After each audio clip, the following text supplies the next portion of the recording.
กับสบายดีแล้วก็สวัสดีที่ทั้งฝั่งไทยฝั่งลาวเนาะมื้อนี้สิมาพาไปเบิ่งโพสต์นึงพี่น้องอืมเทื่อนี้แอดมินก็สิมาเนาะแลกเปลี่ยนเนาะทัศนะร่วมกันเนาะพี่น้องว่าในสิ่งที่เราโพสต์เนี่ยมันคือสิ่งที่ถูกต้องหรือบ่เนาะแอดมินก็ขอบอกเลยว่าแอดมินบ่แม่นคนที่เก่งหรือว่าเป็นนักวิเคราะห์อิหยังที่มันเป็นมืออาชีพขนาดนั้นเนาะก็คือแอดมินก็วิเคราะห์ตามความเป็นจริงเนาะตามหลักความเป็นจริงเนาะบัดนี้สิมาเบิ่งว่าการวิเคราะห์ของเราเนาะในโพสต์นั้นเนาะแอดมินบ่แม่นว่าสิเอามาแพ้หรือมาเอาชนะอีหยังเด้อพี่น้องก็คือแอดมินมาวิเคราะห์เนี่ยก็คือแหกเปลี่ยนว่าซั่นซะถือว่าเป็นเรื่องสำคัญแหละพี่น้องที่คนลาวนี่ต้องเข้าใจว่าการสอนราชบังหลวงเนี่ยบ่ได้เฮ็ดให้ทวงหลังความเจริญหรือว่าการพัฒนาศาสตร์แท้หรือบ่เนาะมื้อนี้แอดมินก็สิมาขอแลกเปลี่ยนหรือว่าแหกเปลี่ยนเนาะร่วมกัน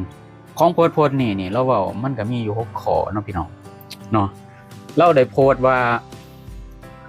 ต้องเข้าใจว่าการสอนราชบังหลวงเนาะมันขึ้นกับโครงสร้างแล้วก็การบังคับใส่กฎหมาย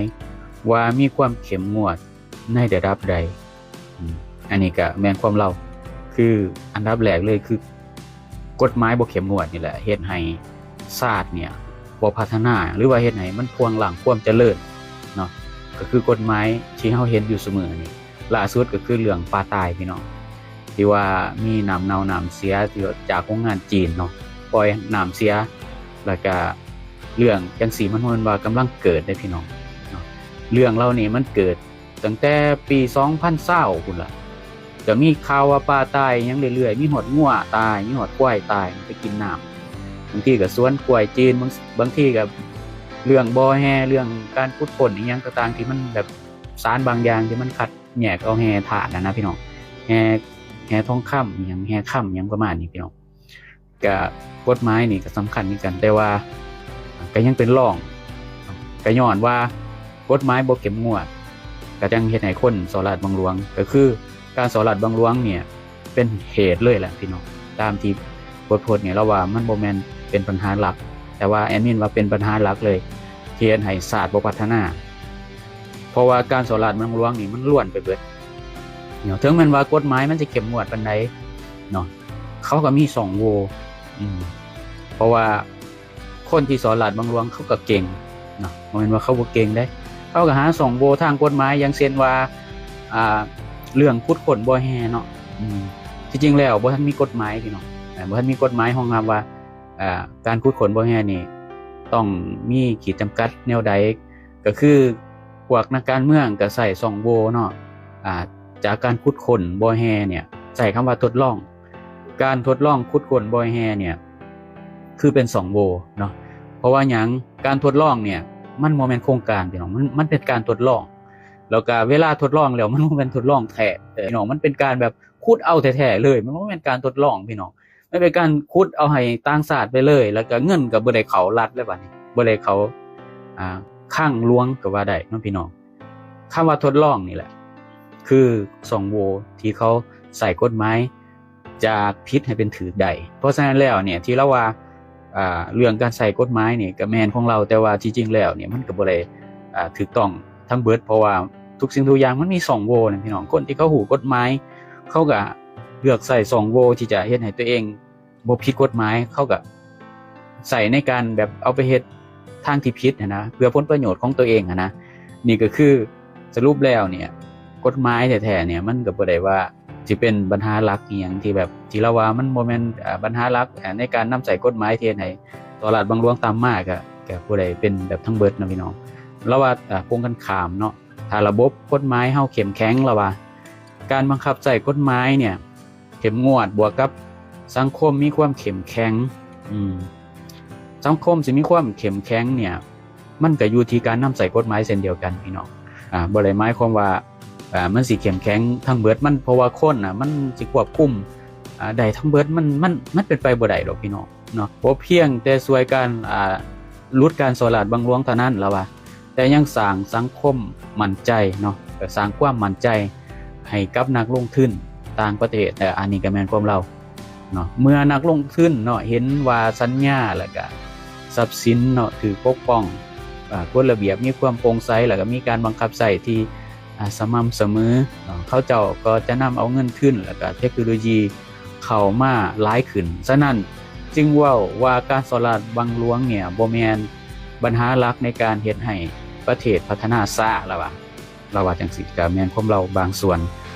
เป็นปัญหาย่อยเท่านั้นแล้วว่ามันขึ้นกับโครงสร้างอื่นแต่การบังคับใช้กฎหมายอยู่ลาวเฮายังมีข้อจำกัดหลายด้านเช่นข้อจำกัดด้านทรัพยากรมนุษย์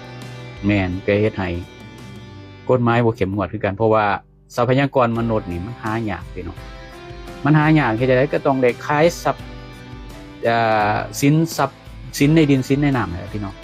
เพราะว่าเฮาบ่มีทรัพยากรมนุษย์เฮาบ่มีผู้เก่งกล้าสามารถบ่มีนักวิเคราะห์นักวิทยาศาสตร์ที่มันเก่งๆอย่างเช่นว่าการขุดค้นบ่อค่ำนี่1เครื่องมือก็บ่มี2ผู้ที่เก่งก็บ่มีสุดท้ายเป็นจังได๋พี่น้องสุดท้ายก็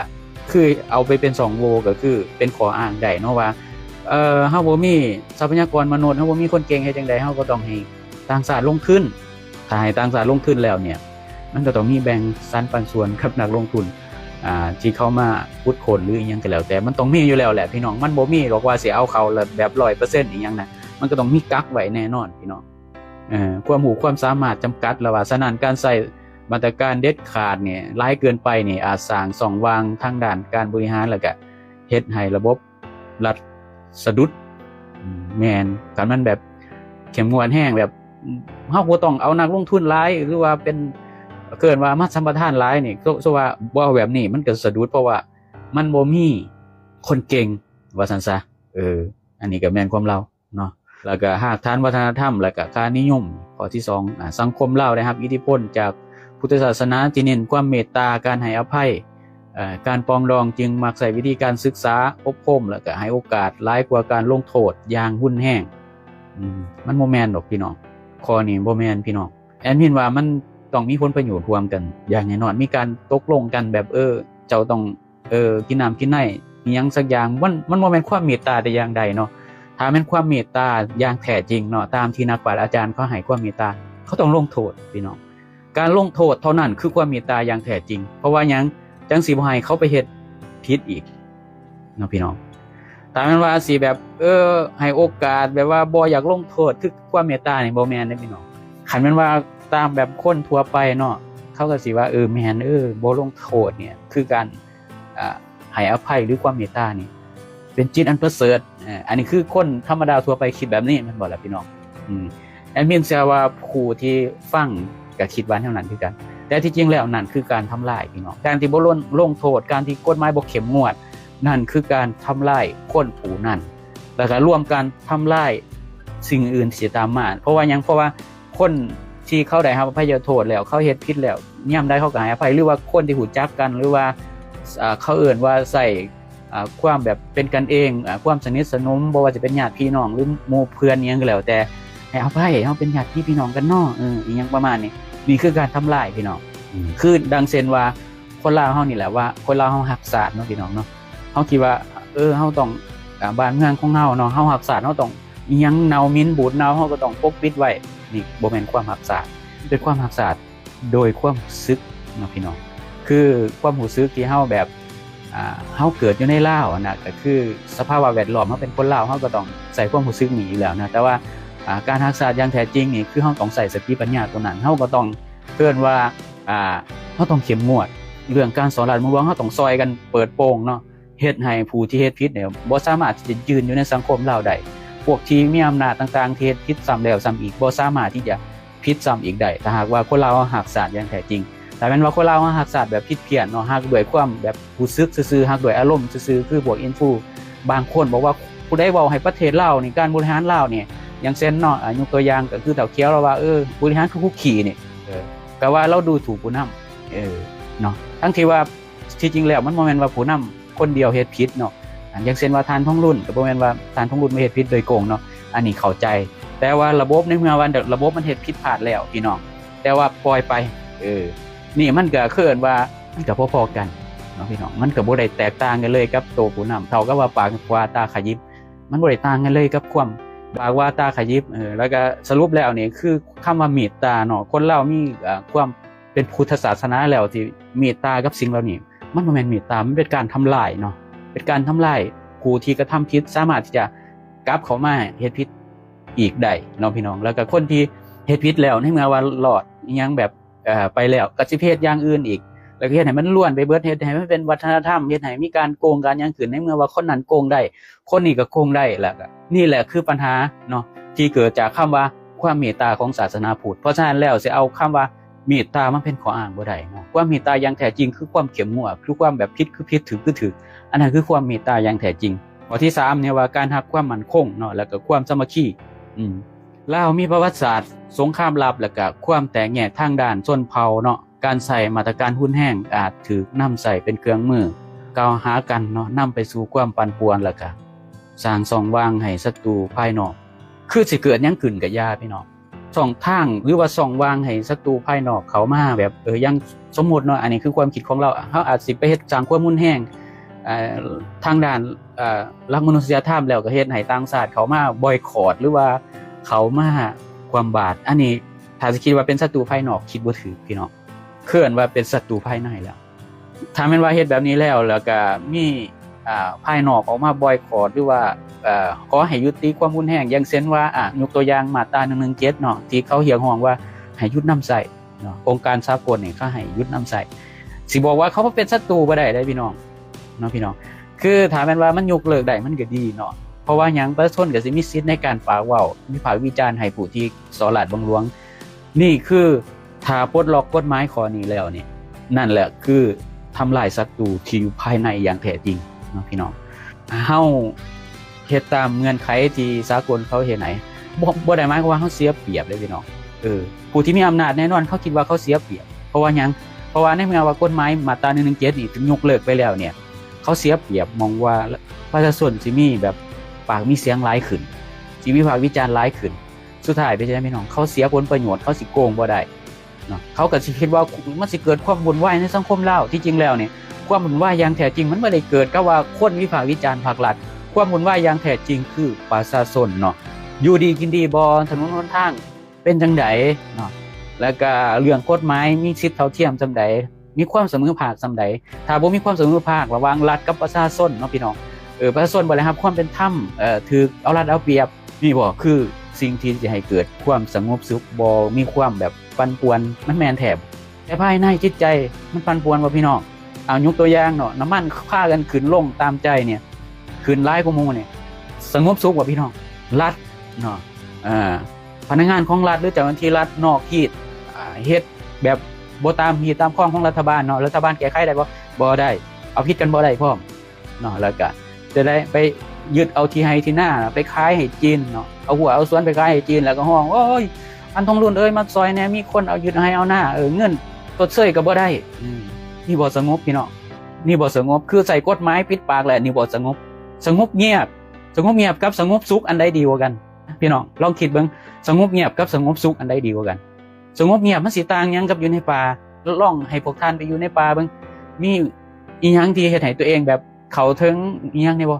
ประมาณนั้นแหละพี่น้องคือความสงบสุขอย่างแท้จริงเนาะกับความสงบเงียบต้องแยกให้ออกเพราะฉะนั้นแล้วเนี่ยคือใส่กฎหมายปิดปากแล้วบอกว่าสงบสุขเนี่ยบ่ได้แม่นสงบสุขเกินว่าสงบเงียบสงบสุขเนาะสงบสุขแล้วเนี่ยมันก็ต้องให้ประชาชนมีปากมีเสียงแล้วก็ทุกสิ่งทุกอย่างมันก็สิสงบสุขมาเองเนาะอย่างเช่นว่าประเทศที่เขามีความเสรีเนาะมีความแบบเว้าได้ว่าได้เบิ่งภายนอกคือบ่สงบแต่ชีวิตปากท้องเขาเป็นจังได๋สงบสุขเทียบกับลาวสงบสุขว่า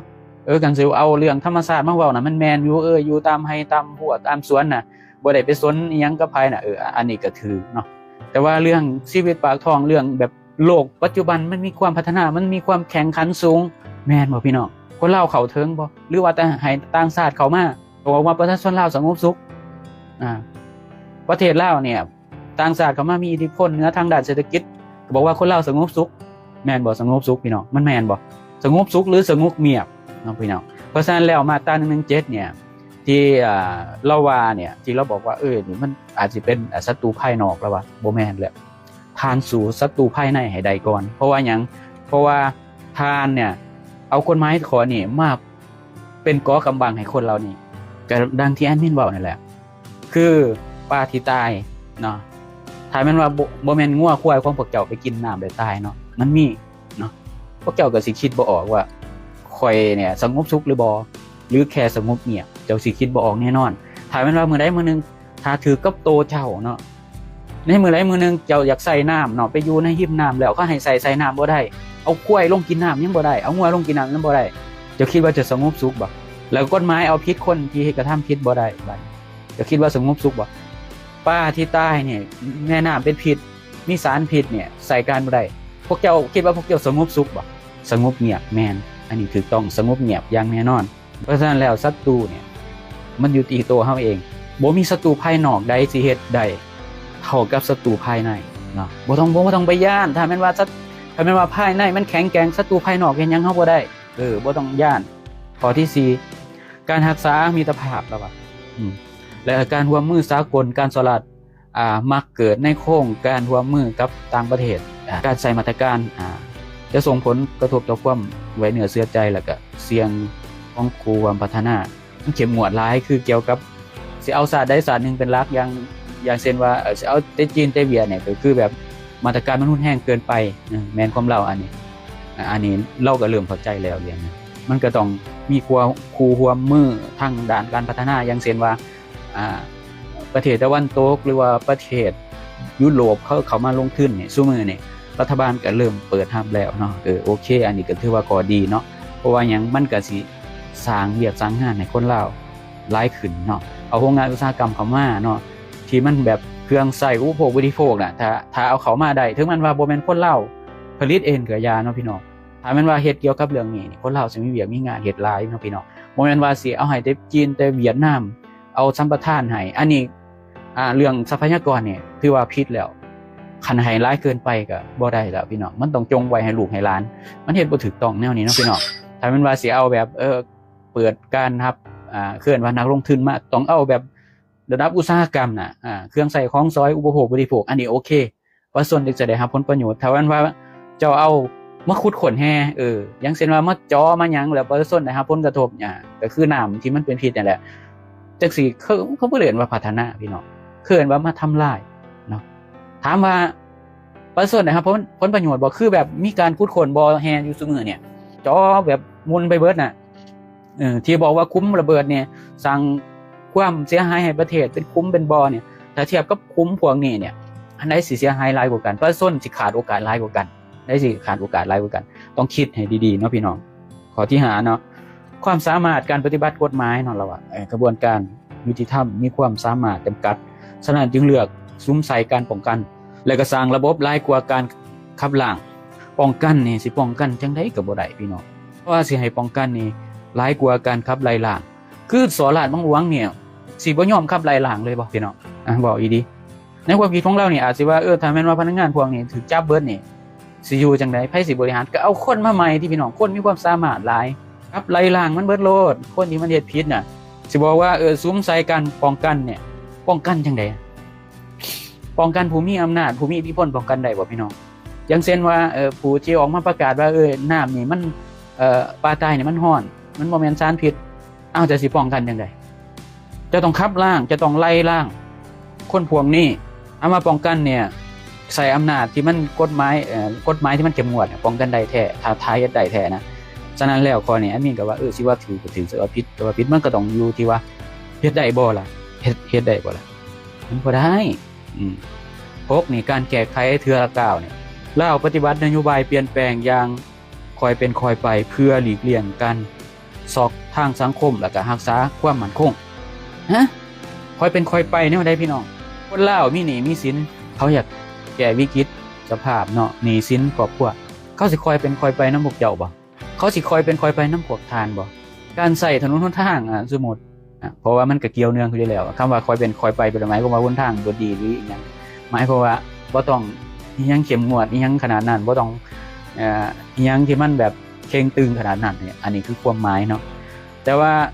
คันบ่เข่งตึงเนาะมันก็เกิดการสลัดบางหลวงเฮ็ดให้ถนนหนทางเพ่เนาะคือแบบสร้างถนนมาบ่พอเท่าใดมือเพ่แล้วก็ประชาชนก็ฮีบใช้ถนนเนาะขนส่งต้องมาเสียค่าทางหลายขึ้นนี่แหละคือสิเฮ็ดให้มันซอกทางเศรษฐกิจอย่างแท้จริงบ่ได้หมายความว่าการแบบบ่ต้องเข่งตึงเนี่ยมันสิเฮ็ดให้ซอกทางเศรษฐกิจบ่แม่นเลยคิดผิดแล้วข้อนี้บ่ถูกแล้วต้องเข่งตึง ต่างหากมันจังสิรักษาความมั่นคงทางด้านเศรษฐกิจได้เราก็สรุปแล้วว่าการสอรัฐบังหลวงหยังต่างๆเนี่ยบ่แม่นปัญหาหลักมันก็บ่ได้ถูกทั้งเบิดเราคือความคิดของเรานั่นเราว่าถ้าแม่นว่าการนำใส่กฎหมายเนาะบ่เข้มงวดอันนี้กฎหมายก็เป็นส่วนหนึ่งก็โอเคก็แม่นความเราข้อนี้แต่ว่าคนที่มันมีอิทธิพลมันเฮ็ดได้บ่ล่ะคนที่มันมีอิทธิพลกฎหมายเฮ็ดได้บ่เพราะฉะนั้นกฎหมายบ่แม่นสรุปจังซี่ซะเนาะกฎหมายบ่แม่นเนาะละรวมคือละว่านั่นแหละเฮ็ดให้ประเทศชาติบ่พัฒนาแล้วว่าย้อนกฎหมายละรวมเนาะอันนี้ก็แม่นแล้วก็บ่แม่นเพราะว่ามันเฮ็ดกับผู้ที่มีอำนาจสูงสุดบ่ได้ผู้ที่มีอำนาจเนี่ยถ้าแม่นว่าเฮาไปเบิ่งคักๆเลยพี่น้องอยู่เบื้องหลังมีแต่คนแบบได้รับการนำปฏิวัติทั้งนั้นอยู่เบื้องหลังนั้นคนเจ้าคนคอยเจ้าแขวงนั้นเจ้าเมืองนี่ส่งไปแล้วไปขายทรัพยากรแต่ยังเจ้าเฮ็ดบ่ได้เอาคนไปล่ะคนผู้ใดแล้วก็ส่งหน่วยกวดสอบแห่งรัฐเข้าไปเฮ็ดบ่ได้เฮ็ดยังบ่ได้พี่น้องคือสรุปแล้วเกิดมีการสอรัฐบังหลวงขึ้นมาแบบนี้แหละเนาะในเมื่อว่ากฎหมายเนี่ยโอเคเข้มงวดแม่นความเจ้าแต่มันเฮ็ดยังบ่ได้คือแบบตัดออกไปแล้วคือว่านี่มาเบิ่งเรื่องผู้ที่มีอำนาจเนี่ยบ่มีจิตสำนึกบ่มีจิตสำนึกทางสังคมทางประเทศชาติเนาะเพราะว่าเห็นแก่ได้หลายเกินไปอย่างเช่นว่าซุมื้อนี้มีการขุดค้นบ่อแฮเนาะมีทั้งจีนมีทั้งเวียดนามทั้งที่ว่าหมายเลข06 ทับนยบอกว่าห้ามขุดค้นบ่อแฮทุกชนิดนอกจากสัมปทานใหญ่ๆอย่างเช่นว่าบ่อคำเซโปนหรือว่าเมืองคำอยู่อัตตปือเท่านั้นแต่ว่ามันยังมีแบบลักขุดปีกย่อยเอารถจกคือแบบ06 ทับนยที่ทานซ้อนไส้เป็นผู้ออกเนาะเมื่อเพิ่นเริ่มเข้ามาดำรงตำแหน่งเนาะพี่น้องดำรงตำแหน่งคือใส่การบ่ได้เลยพี่น้องคำสั่งเนี่ยบ่มีความศักดิ์สิทธิ์เพราะว่าหยังถ้าเขาไปตรวจสอบคักๆแล้วคนที่เฮ็ดนี่มันบ่แม่นธรรมดาได้อาจสิเป็นคนของการนำคนนั้นเอามันคนข่อยได้นี่เจ้าแขวงนี่เป็นจังได๋ประชาชนทักท้วงว่ามีการขุดค้นบ่อแฮนี่เอารถจกเอาหยังมามีหอดสารพิษเนี่ยเฮ้ยคนข่อยมันก็เลยเฮ็ดกันบ่ได้พี่น้องแล้วก็เงินสอรัฐบังหลวงเอาไปใส่บาทบัดนี้มาสรุปเลยบัดนี้ว่าสอรัฐบังหลวงนี่เป็นอันดับ1เฮ็ดให้ประเทศชาติบ่พัฒนาเงินสอรัฐบังหลวงเนี่ยตลอดระยะเวลา50 ปีในการบริหารประเทศชาติของพรรคประชาชนปฏิวัติลาวอันนี้ว่าสมัยนี่มันมีข่าวเลยเฮาจังแบบเริ่มฮู้ว่ามันมีการสอรัฐบังหลวงหลายถ้าย้อนไปสมัยเฮาบ่มี Facebook บ่มีอินเทอร์เน็ตเฮาแฮงบ่ฮู้ยังเลยงุ่มขี่ไปเลยบัดนี้ซุมื้อนี้มันยังมีสังคมกดดันว่าก็เลยเห็นให้มีการเปิดเผยว่ามีคนสอรัฐบังหลวงเสียหายเป็นหลายร้อยตื่อต่อปีใน50 ปีหลายร้อยตื่อต่อปีมันรวมกันเอาเงินเหล่านั้นมากองถมนำคลองนี่หลายกิโลเลยพี่น้องเว้าอีดีเลยนี่แหละคันเอาเงินเรานี่ไปเฮ็ดถนนหนทางมันสิบ่พัฒนาบ่นี่แหละคือปัญหาหลักที่เฮ็ดให้ชาติบ่พัฒนาทางด้านโครงสร้างก็ยังบอกแล้วแอดมินบอกแล้วว่าปัญหาหลักคือการสอรัฐบังหลวงสอรัฐบังหลวงยังเฮ็ดให้เงินเฟ้อพร้อมอันดับ1เลยเฮ็ดให้เงินเฟ้อพร้อมการสอรัฐบังหลวงบางคนยังบ่เข้าใจสอรัฐบังหลวงเฮ็ดให้เงินเฟ้อแนวใดวะมันเกี่ยวกันยังวะเนาะเกี่ยวเป็นจังซี่บ่เกี่ยวเพราะว่าหยังเงินบ่เข้าเคลื่อนว่าบ่เข้าระบบเป็นหยังเงินจังบ่เข้าระบบก็ย้อนการสอรัฐบังหลวงสิเอาเงินไปเข้าระบบได้จังได๋เฮาก็ตรวจสอบตัวมันก็มีคู่แข่งกันมันก็มีคนย่านกันลืนน่ะคันเอาเข้าระบบมันก็ตรวจสอบที่มาที่ไปมันก็จับมันเข้าคุกได้เนาะคนที่มันอยากมันเป็นของข่อยเจ้าแย่งเอาไปน่ะแล้วเอาเงินเหล่านั้นเป็นเงินหยังเป็นเงินดอลลาร์สหรัฐเพราะว่าการสอรัฐบังหลวงมันบ่แม่นสิมาใส่เงินกีบเนาะเอาไปใส่ตู้เซฟบ่นะเอาไปให้เนาะห้านค่ำบางห้านอัตราแหกเปลี่ยนบางห้านไปให้ประชาชนแลกประชาชนก็เป็นแลกเพราะว่ามันได้ดีกว่าอยู่ในธนาคารก็ด้วยขาดเงินหมุนเวียนเหล่านั้นต้องเอาไปลงทุนเอาไปนั่นเอาไปนี่เพราะว่าเอาไปลงทุนเนี่ยมันเป็นระดับเคิ้นว่าเอานายทุนต่างชาติเข้ามาเนาะหรือว่าสิเอาเงินเรานี่เป็นเงินดอลลาร์เนี่ยไปหยังไปใส่หนี้ต่างชาติบ่มีเงินใส่หนี้เงินกี่บ่เอาเฮ็ดจังได๋กู้ว่าเนี่ยมันว่าเงินเหล่านั้นมันเข้าในระบบมันบ่ได้อยู่ในใต้ดินน่ะบ่ได้อยู่ในห้านขายค่ำบางห้านบ่ได้อยู่ในห้านอัตราแห่งเปลี่ยนบางห้านมันเข้าไปอยู่ในธนาคารเฮ็ดจังได๋รัฐบาลก็มีเงินใส่หนี้แล้วก็บ่เฮ็ดให้เงินกีบด้อยค่า เงินกีบด้อยค่าบ่ซุมื้อนี่ย้อนว่าประชาชนนี่นำใส่เงินอัตราต่างประเทศหลายเกินไปจนเฮ็ดให้เงินลาวนี่บ่มีค่าหยังเลยนี่แหละคือปัญหาเนาะในเมื่อเงินลาวบ่มีค่าแล้วนี่เฮ็ดให้ของแพงขึ้นเงินเฟ้อขึ้นอันนี้บ่เกี่ยวกับขาดดุลการค้าหรือว่านำเข้าหลายเกินไปอันนี้บ่เกี่ยวอันนี้ก็คือกรณีที่2แล้วกรณีที่1นี่คือการสอราดบังหลวงกรณีที่2นี่คือการขาดดุลการค้านำเข้าของอุปโภคบริโภคหลายเกินไปนี่แหละเฮ็ดให้เงินเฟ้ออันดับ1คือการสอราดบังหลวงเอาเงินไปเฮ็ดให้เงินเฟ้อเงินที่ได้การสอราดบังหลวงมาบ่กล้าเอาเข้าธนาคารบ่กล้าเอาเข้าธนาคารแล้วก็เอาไปหยังเอาไปใส่ตู้เซฟเอาไปซื้อรถหรูเอาไปซื้อเรือนเอาไปฟอกเฮ็ดธุรกิจหยังธุรกิจค้าขายค้ำแหกเปลี่ยนเงินอัตราต่างประเทศเป็นธุรกิจที่แบบนิยมที่สุดในบรรดาพวกที่มันมีเงินแบบเท่าๆน่ะหรือว่าเอาไปให้คนอื่นกู้ออกเงินกู้กินขี้ดอกเกินว่าการฟอกเงินได้เนี่ยเพื่อว่าเอ้ยนี่ได้เงินที่ได้ของข่อยได้มาข่อยเฮ็ดธุรกิจนี่แล้วเอาเงินเหล่านั้นไปเข้าธนาคารอีกเทื่อนึงมันจังสิบ่ผิดเกินว่าการฟอกเงินจากเท่าให้ขาวนี่คือปัญหาเนาะเฮ็ดให้เงินเฟ้อเฮ็ดให้เศรษฐกิจมันบ่พัฒนาเงินบ่เข้าคลังบ่มีเงินเอาไปเกินว่าบริหารประเทศเอาไปสร้างถนนทางเอาไปนั่นเอาไปนี่นะและสิ่งเหล่านี้แอดมินที่เว้าออกมาเบิดเนี่ยรัฐบาลฮู้บ่ฮู้ก็ยังสิบ่ฮู้เนาะเหมือนว่าแอดมินบ่ได้คิดว่าพวกเพิ่นงูได้พวกเพิ่นฮู้ดีแล้วเป็นยังบ่แก้ไขมันแก้ไขบ่ได้คนเจ้าคนคอยได้บัดนี้ถ้าต้องรุ่นกับบอกประกาศได้เลยว่าภายใน1เดือนอย่าเฮ็ดให้เงินเฟ้อมันเฮ็ดได้บ่ล่ะแล้วก็มีส่วนหนึ่งว่าห้ามใส่เงินอัตราต่างประเทศ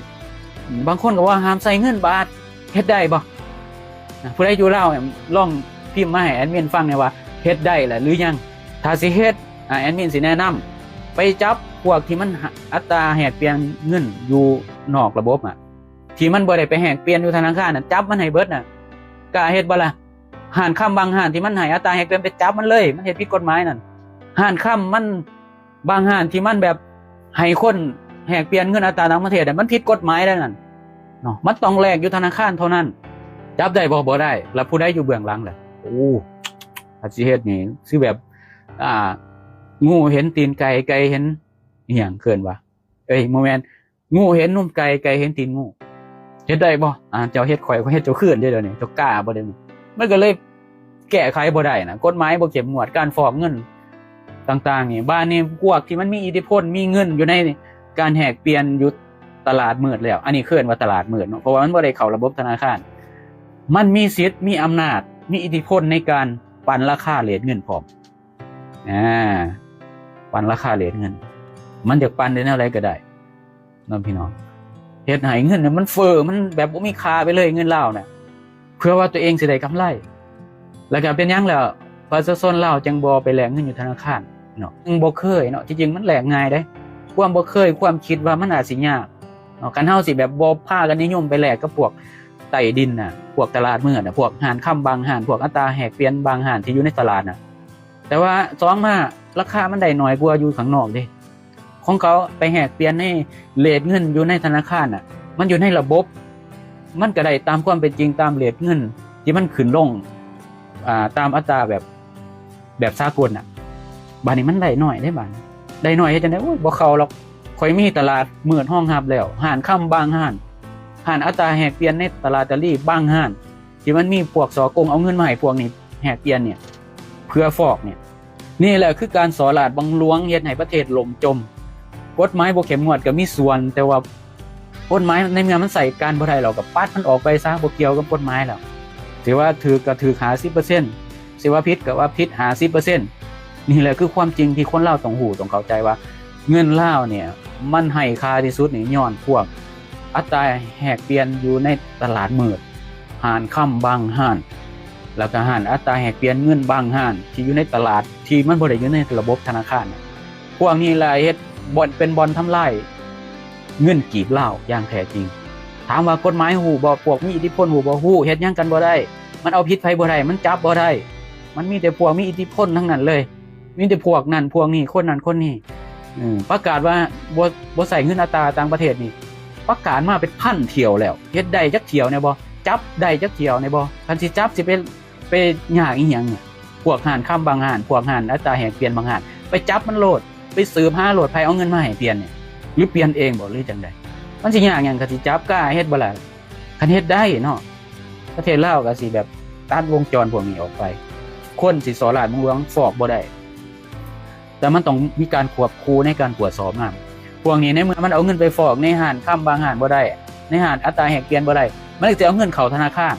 มันเอาเข้าธนาคารบ่ได้เพราะว่าเงินมันไปโกงมาไปสอราชเมืองหลวงมาไปรับสินบนมาเฮ็ดจังได๋บัดนี้ห้างค้าก็บ่รับสมมุติเนาะห้างซื้อขายข้างนอกก็บ่รับเขาไว้ในตู้เซฟบัดนี้ก็มันก็ใส่กันบ่ได้คันแม่นกฎหมายมันเอาผิดพวกนี้ได้เด้นะมันเอาผิดบ่ได้สรุปแล้วเนี่ยการสอราชเมืองหลวงนี่เฮ็ดให้ประเทศชาติมันสิล่มละลายแล้วรัฐบาลบ่มีเงินไปใส่หนี้บ่มีเงินไปบริหารประเทศย้อนคนพวกนี้นะพี่น้องแต่มันว่าเอาเงินเนาะทั้งเบิดในภายใน50ปีนี่ที่พรรคประชาชนปฏิวัติลาวบริหารประเทศเอาเงินสอราชเมืองหลวงในแต่ละปีเป็นหลายตื่นหลายร้อยตื่นไปทมน้ำคลองนี่ได้หลายกิโลเพราะฉะนั้นแล้วเนี่ยนี่คือปัญหาเนาะที่เฮ็ดให้ชาติบ่พัฒนาอย่างแท้จริงแล้วก็เฮ็ดให้เงินเฟ้อเฮ็ดให้เข้าของแพงขึ้นเงินเฟ้อแล้วก็สองมาการขาดดุลการค้าการปันเรทเงินต่างๆนานาเรานี่แหละคือเป็นปัญหาหลักเลยของการที่เฮ็ดให้ชาติเนี่ยมันเป็นแบบนี้เนาะแล้วก็ความเหลื่อมล้ำทางกฎหมายเป็นรองลงมาในว่ากฎหมายแบบบ่มีความเท่าเทียมกันเนี่ยมันเอาผิดไผบ่ได้เนาะมันก็เป็นจังซี่อย่างเช่นว่าอย่างเช่นที่แอดมินบอกว่านั่นแหละพวกที่แบบมันยึดที่ให้ที่หน้าของประชาชนไปให้นายทุนไปขายนายทุนเอาเงินไปกินผู้เดียวนะประชาชนเฮียงห้องอยากได้เงินตัวเองนะกฎหมายบ่มีความเท่าเทียมบ่มีความเสมอภาคในการใช้กฎหมายก็แม่นคือกันแต่ว่ามันคนละอย่างเกี่ยวกับให้เงินเฟ้อเงินหยังที่มันเป็นหลักเนาะก็ถือคือกัน50แอดมินก็บ่ได้หมายความว่าผิดเบิดเนาะโอเคบัดนี้แอดมินก็สิลองมาตอบเนาะคอมเมนต์มาเบิ่งคอมเมนต์ก่อนเจ้ามาเป็นรัฐบาลแน่อ้ายค่อยตู้ซูริโญเป็นหยังรัฐบาลเจ้ามันเป็นจังได๋บริหารบ่ได้ล่ะบ่หรือว่าทนเห็นข่อยเว้าบ่ได้ทนเห็นข่อยหัวสูงบ่ได้เลยเว้าแบบนี้เนาะเจ้ามาบริหารแม่เพิ่นบริหารบ่ได้คันอยากให้ข่อยเข้าไปบริหารก็ให้สภาโหวตกันแม่ล่ะเชิญข่อยไปข่อยสิบริหารให้สิมาเว้าขี้ส่อแบบนี้พยายามปิดหูปิดตาตัวเองบ่อยากสนความจริงเลยแม่นบ่เห็นคนอื่นออกมาเว้านี่มันออกฮ้อนออกห้นมันแบบโตซันบ่เดี๋ยวนี้หรือจังได๋บ่เฒ่าสุริโญมึงไปบอกพ่อแม่มึงบ่คุกคีบอกเรื่องหยังล่ะนี่คือเหตุผลที่ดีที่สุดล่ะบ่โอ้คนที่มันคั่งระบบการเมืองแบบนี้แอดมินอยากเห็นแบบจักคนนึงน่ะว่าเป็นตัวแทนของหมู่บ้านน่ะเป็นคนที่มีเหตุผลมาหักล้างความเว้าของแอดมินน่ะมีบ่นอกจากคำปล่อยด่าคำดูถูกคำแบบอยากลิดเครดิตเฮาน่ะอยากให้เฮาแบบด้อยลงไปดรอปลงไปน่ะ no คนที่สิมาหักล้างคำเว้าของแอดมินได้เท่านั้นจังสิเฮ็ดให้แอดมินดรอปลงได้หรือว่าเขินว่าจังได๋ฟอลงนั่นพี่น้องคำปล่อยด่าจังซี่นี่เขินว่ามันเป็นการออกฮ้อนออกรุ่นให้เหตุผลให้การศึกษาขอคำที่มันมีเหตุผลที่มาหักล้างคำเว้าของแอดมินมีบ่หรือว่ามีแต่คำว่าให้พ่อให้แม่มึงบ่คุกคีอันนี้คือคนที่เขามีวิสัยทัศน์มีความรู้มีการศึกษาหรอบ่หาเฒ่าตูนเฒ่าเจตูนคอมเมนต์มาอีกเบิ่งดูอันนี้คือเหตุผลที่แบบพวกเจ้าได้รับอิทธิพลมาจากพรรคประชาชนปฏิวัติลาวแล้วก็มามีแบบนี้แม่นบ่โอ้พรรคประชาชนปฏิวัติลาวมันหาคนที่มาปกป้องหาคนที่มีความรู้มีวิสัยทัศน์ที่สิมาหักล้างคำบอกของแอดมินน่ะมีบ่จักคนนึงเครื่องคนก็ได้เนาะเอาเครื่องคนก็ได้บ่ต้องเต็มคนเนี่ยมีบ่พี่น้องแอดมินอย่าขู่เลยอย่าเค้นอีดิมีแต่คำปล่อยด่าน่ะแอดมินเห็นมันมีอินฟูบางคนมาด่าแอดมินบ่ให้ค่ามันดอกเพราะว่าหยังสนะคนพวกนี้มันมีประโยชน์หยังไปด่ากลับแล้วมันมีประโยชน์หยังโอเคแอดมินเนี่ยเว้านี่คำเว้าแข็งเนาะแต่ว่าทุกสิ่งทุกอย่างมันเป็นความจริงมันเป็นตามหลักเหตุและผลเว้าแข็งบ่ได้หมายความว่าเป็นคนหยาบเด้พี่น้อง ต้องเข้าใจดีๆเนาะคำเว้าแข็งเสียงแข็งออกมาดีกว่ากับคนเว้าอ่อนคนเว้าอ่อนเว้านิบแนมเว้าหยาบมีประโยชน์หยังพี่น้องมันสอถึงพฤติกรรมสอถึงวิสัยทัศน์ที่ดีแล้วบ่ที่มีความรู้แล้วบ่ว่าพากันแบบออกมาปกป้องอำนาจแทนเขาออกมาปกป้องอำนาจแทนเขานี่เงื่อนตัวเองเนี่ยพ่อใส่แล้วยังเขาอยู่ในห้องแอร์เขาเปิดประตูออกก็ยังมีคนเปิดให้แล้วเขามีตำแหน่งเขามียศ เขาฮอดบ่ได้มาเบิ่งซ้ำแอดมินไลฟ์สดเขาฮอดบ่ได้มาสนใจเขาบ่ได้สนใจกับโลกโซเชียลเลยเขาแต่ละมื้อเขาสิคิดจังได๋เขาจะได้เงินเข้าทงตัวเองจังสิไปสอลาดบังหลวงแบบบ่ให้ผิดอ่ะเขาบ่ได้มาสนใจพวกเฮาเลยมีแต่พวกเจ้าน่ะมันดิ้นแทนเขาเงินเก็บด้อยค่าคืนพวกเจ้ามีแห้งบ่พวกเจ้ามีแห้งบ่มีแห้งคือสิตอบจังซั่นแหละบ่มีแห้งดอกเงินเก็บด้อยแล้วก็ค่าครองชีพนี่มันบ่สมดุลกับผลได้จ่ายเลยผู้บ่ผู้แล้วเป็นยังจังมาเว้ากับแอดมินแบบนี้มันดักดานเป็นยังมันสิบ่ฮู้แอดมินฮู้ว่าพวกนี้มันฮู้มันบ่ได้งูขนาดนั้นแต่มันดักดานมันทนบ่ไหวพี่น้องมันเห็นแอดมินออกมาสลาดกว่ามันกล้าเว้ากว่ามันทนบ่ไหวมันใจสิขาดมันออกฮ้อนออกร้นอุ้ยออกฮ้อนออกร้นบ่เนาะแอดมินฮู้ว่าพวกซูนมันออกฮ้อนออกร้นมันทนในคำเว้าของแอดมินบ่ได้ถ้าจะเอาสนะเนาะเอาข้อมูลเอาวิสัยทัศน์หรือเอาอีหยังก็แล้วแต่ที่มาหักล้างคำเว้าของแอดมินนี่อย่างเช่นว่าเงินเก็บนี่มันด้อยค่านี่แบบใดแอดมินบอกแบบนี้เอาข้อมูลเหล่านั้นมาหักล้างมั้ยเป็นหยังเงินเก็บจังด้อยค่าถ้าแอดมินเว้าผิดเจ้าคิดว่าจะเว้าถูกเจ้าแสดงวิสัยทัศน์ของเจ้าออกมาแค่นั้นสิเอาชนะข่อยได้คำปล่อยด่าของเจ้าบ่ได้เอาชนะข่อยได้เลยเท่าเจตูนฝ่ายของเจ้ายังบ่กล้าขึ้นเลยเนาะตกลงเจ้าเป็นโจรบ่เดียวนี้หรือจังได๋คำเว้ามาด่าพ่อด่าแม่นี่มันเกินว่าเป็นการซอพฤติกรรมเนาะที่แบบตกลงมึงได้เรียนอยู่บ่ได้เรียนหนังสืออยู่บ่เนี่ยฮะคำอีหยังมันเหมาะสมหรือว่าบ่เหมาะสมนี่วิชาศึกษาพลเมืองเขาก็สอนนี่เลยพี่น้องสงสัยบ่ได้เรียนเอาปล่อยไปจะมาเป็นรัฐบาลป่วยตู้ว่ากันไปกะยามันถอดไอ้พวกนี้มันบ่ฮู้4ฮู้8พวกนี้มันหนาสงสารเนาะพี่น้องเนาะพวกนี้มันหนาสงสารมันหนาแบบคือสิดิ้นทุรนทุรายแห้งนะพี่น้องเอาเหตุผลมาหักล้างในสิ่งที่แอดมินเว้าบ่ได้คันมันมีเหตุผลมันก็พิมพ์มาติล่ะพิมพ์มาติล่ะพิมพ์มาเหตุผลที่เหนือกว่าน่ะมาหักล้างกันโลดหรือเฮ็ดคลิปออกคลิปเลยแล้วก็แท็กแอดมินไปออกคลิปออกมาเลยสู่หน้าต่อหน้าเลยบ่ต้องมาเฮ็ดโปรไฟล์ปลอมเนาะแท็กมาเลยแต่ว่าคันนั้นว่ามาปล่อยมาด่าแบบอัดคลิปด่าบักนั่นแนวนั้นแนวนี้แอดมินขอเลื่อนผ่านเนาะแอดมินบ่อยากมาสู่กับคนพวกนี้แอดมินเอาเวลาไปเฮ็ดคลิปเว้าให้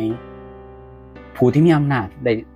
สำนึกดีกว่าเนาะมีประโยชน์กว่าพี่น้องดีกว่าเอาเวลาไปด่าตอบโต้กับพวกนี้เนาะถามว่าสนะพวกนี้มันได้ยังวะสนะพวกนี้มันได้ยังโคตรพอมึงตายซะเฮาสิเอาสนะคนพวกนี้ได้ยังวะขอถามบอกอีกนิดนะว่าสิเอาสนะคนพวกนี้มันได้ประโยชน์อีหยังพี่น้องดีกว่าเอาเวลาไปเปิดโปงความชั่วของพวกพนักงานรัฐบางจำพวกดีกว่าป่ะเฮ็ดให้ประชาชนฮู้แจ้งฮู้ตื่นโตหลายขึ้นว่าพวกเฮาเนี่ยมันเสียอำนาจทางเศรษฐกิจเนี่ยให้ต่างชาตินี่หลายปานใดบางคนถูกไล่ที่ดินบางคนบ่ได้รับเงินสดเสยถ้ามันไปถือกับครอบครัวพวกนี้มันคือสิรู้สึกเองแหละแต่ว่ามันฮู้เบิดแหละสิ่งพวกนี้แต่ว่ามันแค่ทนเห็นแอดมินเกิดมาหัวสูงกว่ามันบ่ได้กล้าเว้ากล้าว่าร้ายของมันบ่ได้มันออกฮ้อนพี่น้องมันสิรูดสิขาดเด็ดใจนี่มันออกฮ้อนออกร่นตัวมันแสดงออกมาให้เห็นเลยน่ะ มันแสดงซอออกมาให้เห็นเลยน่ะแม่นบ่ล่ะพี่น้องแอดมินว่าเอาสนะแอดมินบ่ได้หรอกคำเหล่านี้น่ะอย่าเสียเวลาคันจะเอาสนะแอดมินต้องเอาคำเหตุผลที่มันเหนือกว่าแอดมินในสิ่งที่แอดมินบอกมื้อนี้เงินสอลาดบางหลวงไปจังได๋เนาะเศรษฐกิจมันเป็นจังได๋หรือว่า